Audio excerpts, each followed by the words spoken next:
Welcome to the Creative Community.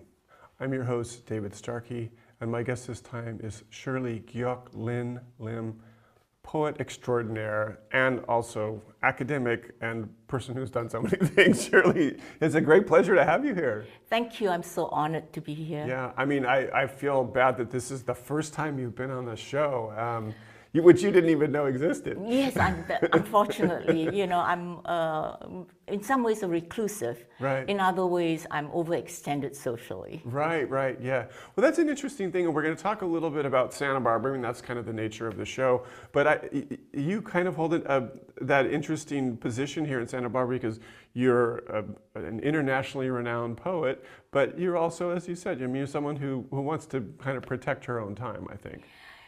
If you're a writer, you will have to protect your time in order to write. Right. But I was a faculty member at the University of California, Santa Barbara since 1990. And I really love teaching. I love my undergraduates. I love my graduate students. But teaching sucks out all the oxygen from the room. And I needed to go back to writing, so I retired in 2012. And of course, that retirement allowed me to travel finally and to accept a lot of teaching gigs all over the world, you know. Right. And I'm glad I did it, except the pandemic struck. Right. Yeah. Right.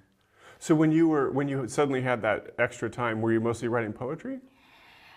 I wrote a memoir. I wrote some novels. I wrote some short stories. But I began as a poet. And at my advanced age, I have returned to poetry because a novel takes about 5 years. And after my memoir, I decided I would never write a memoir again. Okay, why is that? You know, the sequel is usually not better. You hit the high points already. I don't know about that. But life is complicated. And in the short time I have, I think I can work out my complications best in poems that speak to other people as well in a more direct manner. Yeah. Well, that's a good jumping point for me to ask you a little bit about your aesthetic. I mean, what do you want to accomplish with the typical poem? It's changed over the years. When I began writing about the age of 9 or 10, I was very influenced by British poetics. So I was driven by form, by stylistics. A lot of my poems rhymed, and they were in traditional stanzaic forms. Of course, that's not the way American poetry proceeds, you know. And when I came to do my PhD here, I wouldn't say that I was converted, but this other American voice, which is more with breath, more with openness, more with ease and colloquialisms and flow, rose to what I really want to do. So my poems are aesthetically built on the foundation of traditional form, but it has, I hope, risen and grown larger to embrace the American voice. That's a good answer.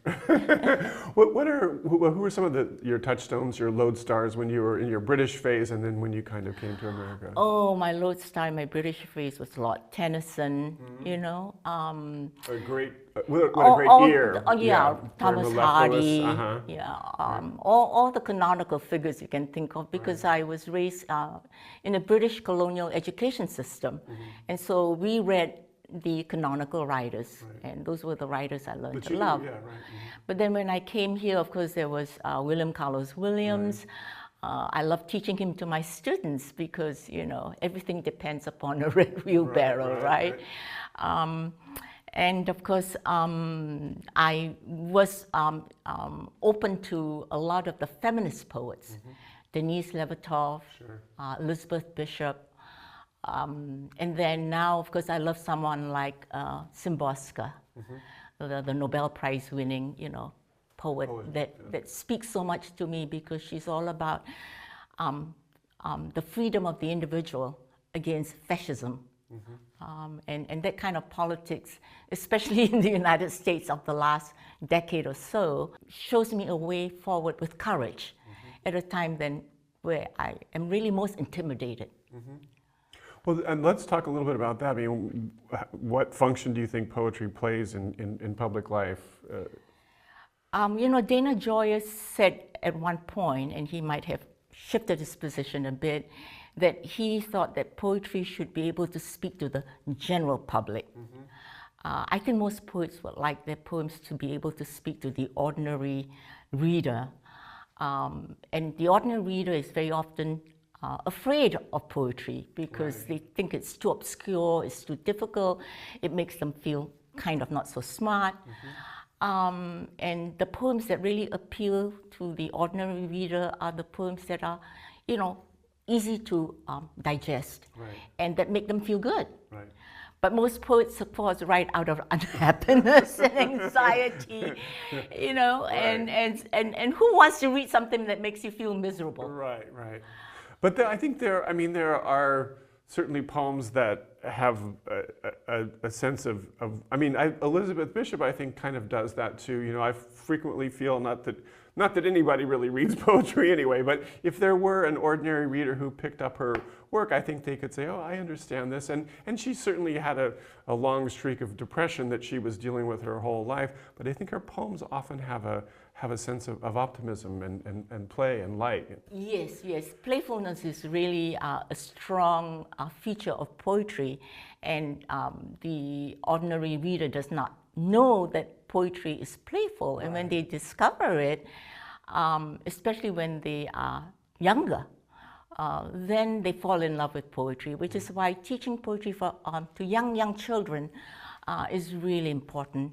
You know, I was chair professor of English at Hong Kong University, and I started a program called Moving Poetry, and we brought in kids from the age of 10 to the university campus on a Saturday, and I had the local Hong Kong poets teach them from Kenneth Coke's book, you know, Wishes, Lies, and Dreams, a very wonderful book.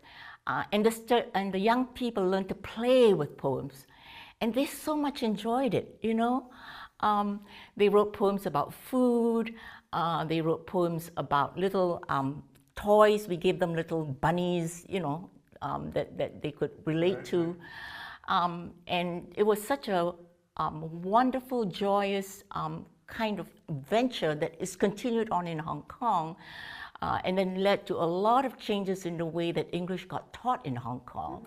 And that little thing that I did has really, I think, had this ripple effect.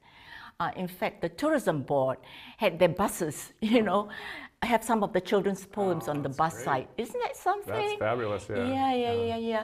And then we had the students come up and do public readings, and the grandmothers came, you know, and the parents, oh yeah. And then we had some CEOs come and read the poems, you know. So Hong Kong is a small enough city that when you have the chair professor do something, it can have a ripple effect. Yeah. And that's great, because frequently we know here in America, poets can do something and it doesn't have much of an effect. Yeah. Which is why I left for Hong Kong, because here in Santa Barbara, I've never had a public presence. And in Hong Kong, I had this public presence that allowed me to do what I really wanted to do with poetry. And I think, of course, I'm so honored to be here, because I really don't have a presence in Santa Barbara as a poet, I don't think. Well, you may not be at all the poetic events, but you certainly, I think you have a presence. We know who you are. and now you're reaching out here a little bit towards I'm very grateful. Yeah. Thank you. Well, we've been gabbing for 10 minutes. I'd love to hear a few poems. So could you choose a poem that you'd like to read? Well, I'm going to read from my 11th collection, In Praise of Limes. Okay.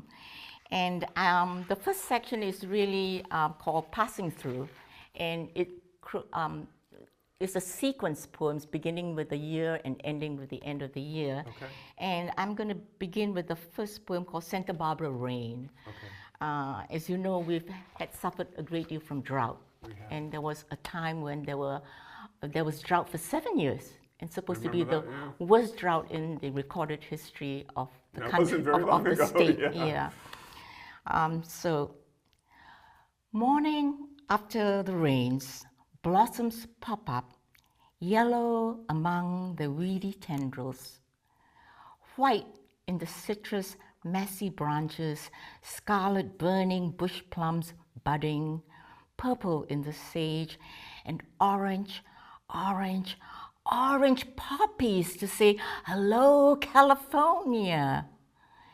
These, like poems common on the page, lowly or showy, tall, sprung, spiky splurges out of succulents that survive on dew, sky silent, sprinkled as surprised by rain, we forget our dry winter heat.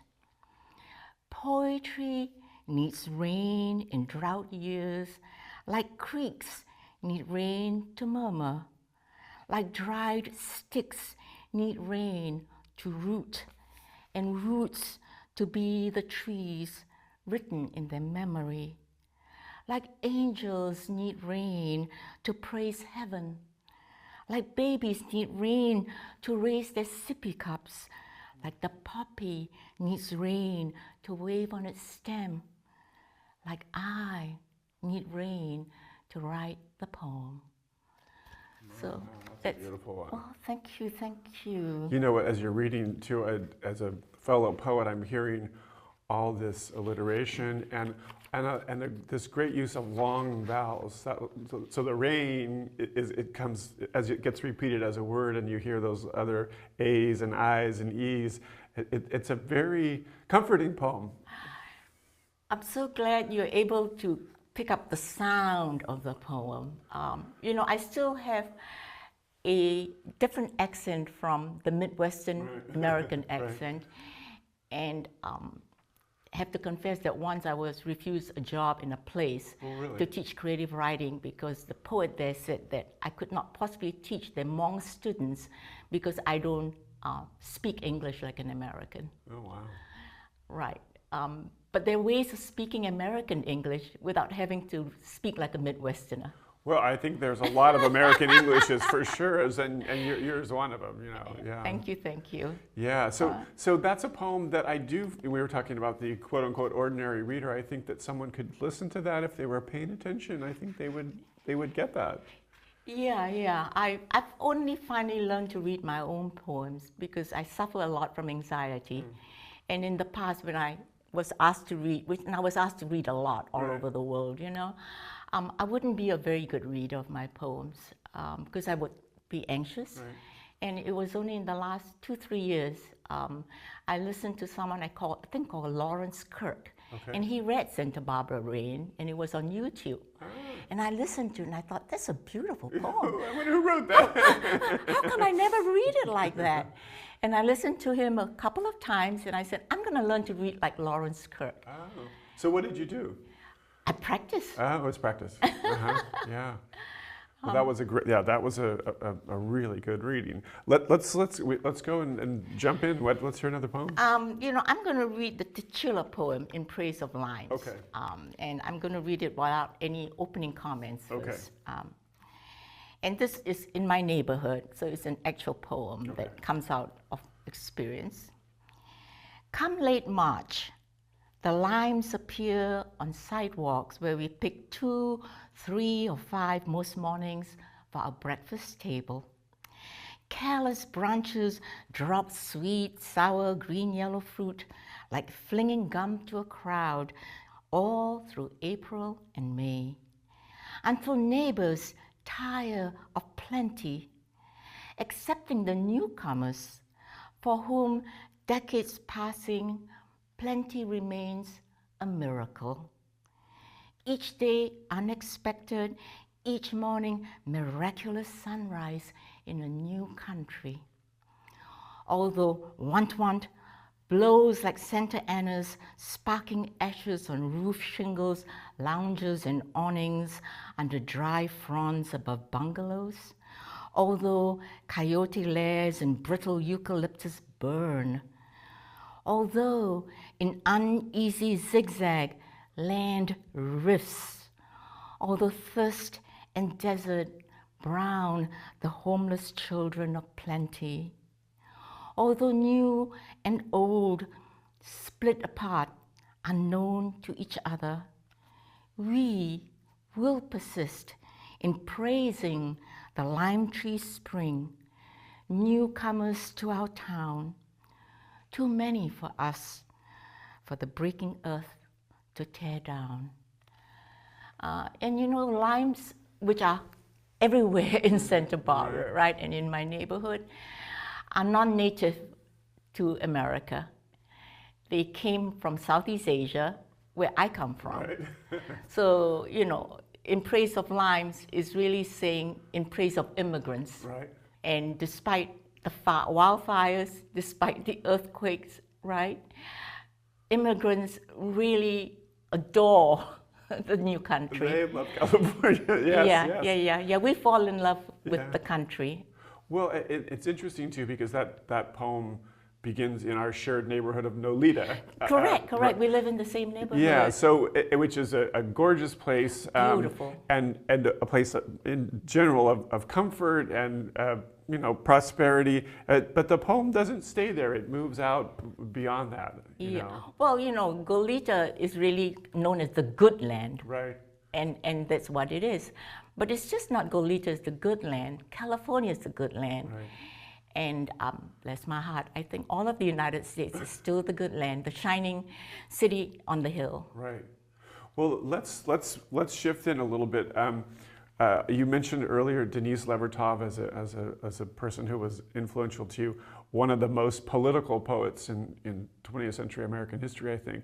And I think you have a political poem set around November the 6th of 2016.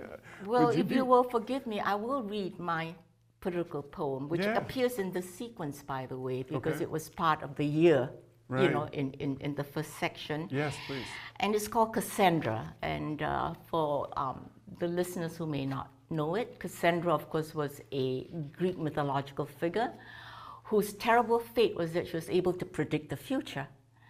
And when you can predict the future and no one believes what you're predicting, it can drive you crazy, right? And I wrote this on November 6th, which I think was election day, when Pennsylvania was being called for Trump in 2016. I really wrote it that night. My husband was still watching TV for the results, and I told him I know what is going to happen. Also, I'm sorry, it's November 8th, 2016. November 8th. It was November 8th, because this is one of the few poems I dated. Okay. This, Cassandra, opens a bottle of red, begins drinking early, alone in bed. Fascism with a friendly face does not console. His leers do not cheer. That knowing not to end times was foretold in the entrails, blasted by unreturned fire. They who were hailed heroes in their homeland enter the temple, swagger, swearing, seared in the Sun King's call to torch and burn. This Cassandra has no gift for light. She's depressed.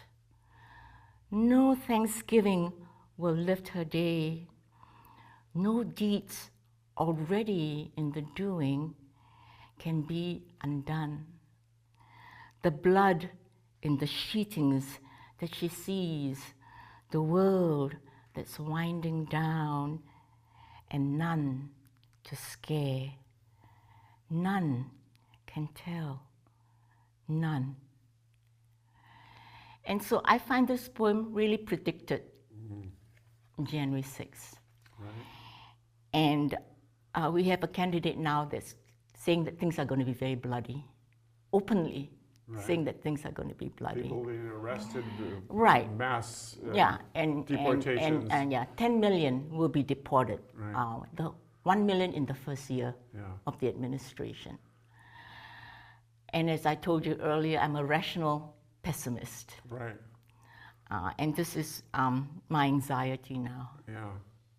Well, it's interesting, just as a side note, I can remember we were taping a show, a creative community show, on the day of the election, and one of the places that we went to was a home where a woman had laid out a huge banquet for 20 of her friends they were going to watch and celebrate the first woman president later on that evening. So we probably all have those moments of except for you. You were Cassandra, and also you predicted that. Well, we got about 7 minutes left. I'd love to hear a poem about climate change from In Praise of Limes, if we could, and then I want to move to Dawn's tomorrow, your most recent. In Praise of Limes. Let me see, one on climate change. Okay. You know, my young undergraduates suffer from huge eco-anxiety. Many of them really have mental health issues because of the anxiety what is happening in the world. And I wrote a poem called Heat Wave, and we have just come through a heat wave here in Santa Barbara. That's about almost 5 days long, going up to 102 degrees Fahrenheit. Right. We never used to have these kinds of heat waves. We would go up maybe to the 80s and occasionally to the 90s, but not like this, right? And this is true all over the world, just not here in the US. So this is called April heat wave, and of course it's now September. Almost 80 degrees Fahrenheit by 9 a.m. Noon is dead still, oven baked. Evening stays solstice bright. Nature has run ahead to quicken the months. The palms grow toothpick thin, beanstalk tall, bracts withered, feather dusters against a blue, burnt white. 7 years lean, predicting rain with sundowner blusters. I've forgotten how not to hope. We throw open the windows, draw water we do not have, as if wishes are promises, are heaven on earth, and here and now, forever safe. And for me, that's the paradox. We have climate change, and yet, as humans, we have to hope. Right. Forgotten how not to hope. Right. We have no choice but to hope. Yeah. But hope, of course, does not produce. It's not productive. Action is productive. Yeah. And you were mentioning that several times. I think that's important. I want to go to Dawn's tomorrow and hear at least one poem from your latest collection. This is my last collection. Just came out this year, I think, and it's my 12th collection.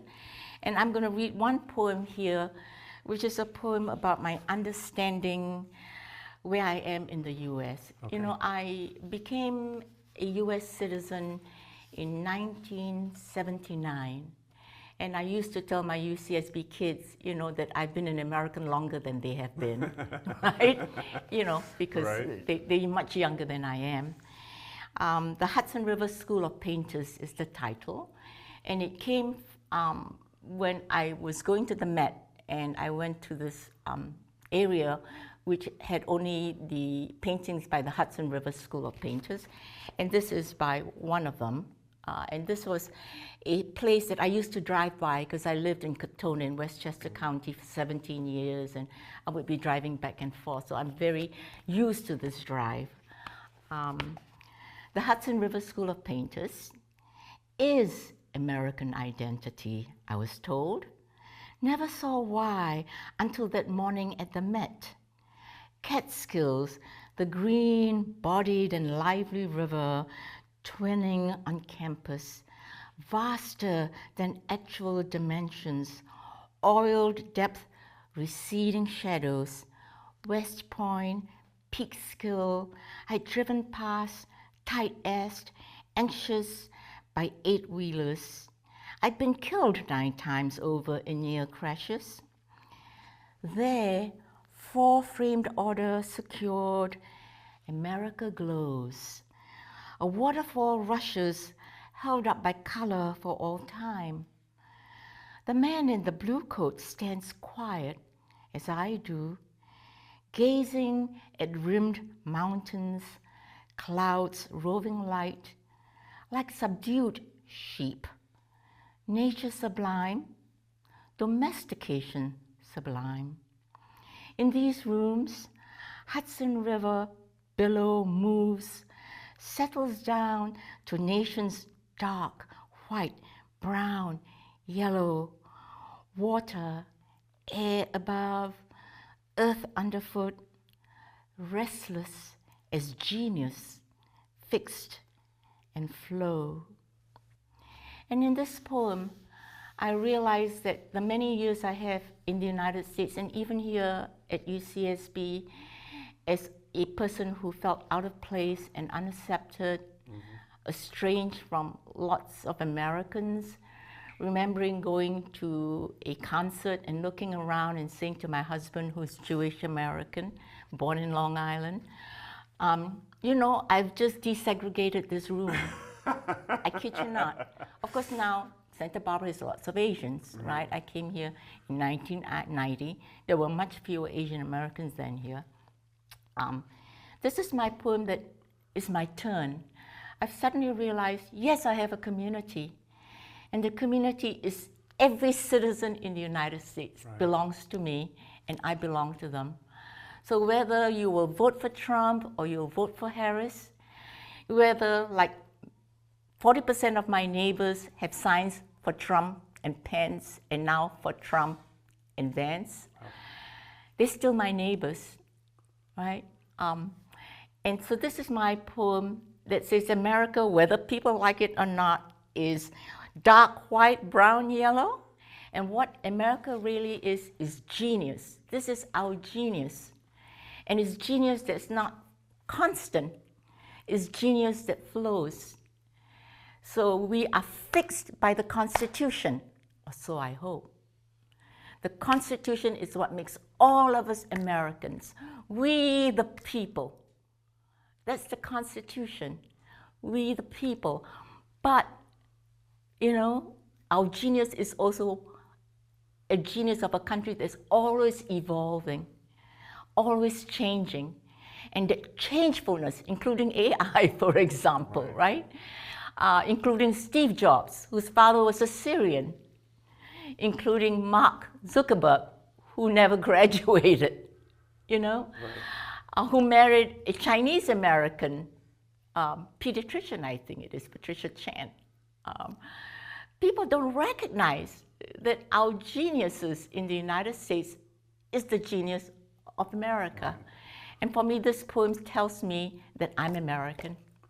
Well, that's a beautiful way for us to end the program. Thank you so much, Shirley. Thank you for having me. I am so honored to be here. It's been a great pleasure. Yeah, thanks. The Creative Community is a co-production of TVSB in Santa Barbara and CAPS Media in Ventura. I'm your host, David Starkey, and we'll see you next time.